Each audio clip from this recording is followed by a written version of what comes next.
जर का भाऊंना सगळं कळालं ना तर त्यांना धक्का सहन नाही होणार। रीना अगं पण मी सकाळपासून प्रयत्न करतेय त्यांना सांगायचा, त्यांना सांगणंच होत नाहीये। नाही पण तुमचं म्हणणं बरोबर आहे, मला आत्ताच भाऊंना सगळं सांगावं लागणार आहे। मी आत्ताच जाते आणि सांगते त्यांना।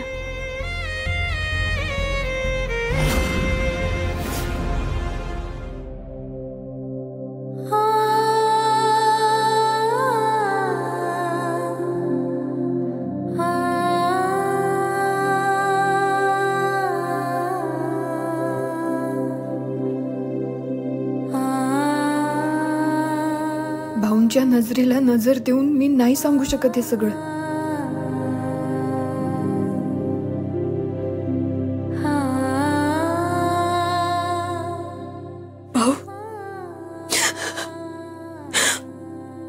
भाऊ माझ्याकडनं लय मोठी चूक झाली हो। सॉरी भाऊ, तुम्ही मला पहिल्या दिवसापासून सांगत होता की त्या मुजुमदारांवर विश्वास नको ठेवू म्हणून, त्याच्या प्रेमाच्या जाळ्यात नको अडकू। खरं मी तुमचं ऐकलंच नाही बघा, तुमचं ऐकायला पाहिजे होतं भाऊ।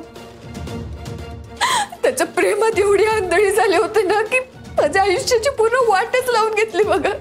माझ्यामुळे तुम्ही पण किती विश्वास ठेवला त्यांच्यावर, तुमची तत्व बाजूला ठेवून माझं मन जपलं, माझ्यासाठी किती काय काय केलं तुम्ही। त्याच्या खरेपणावर विश्वास ठेवून तुमची आयुष्यभराची कमाई तुम्ही त्याच्या नावावर केली।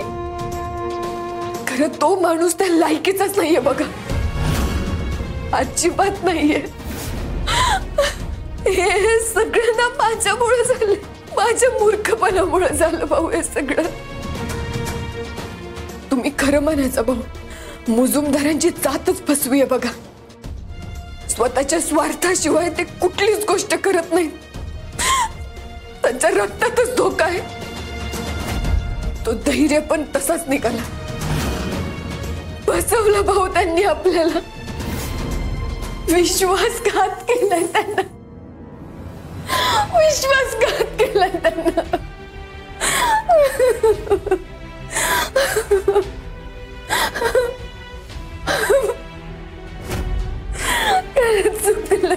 सावे साव्या ग, साव्या ग सावर स्वतःला। उठ बरं तू, उठ उठ, नको रडू सावे।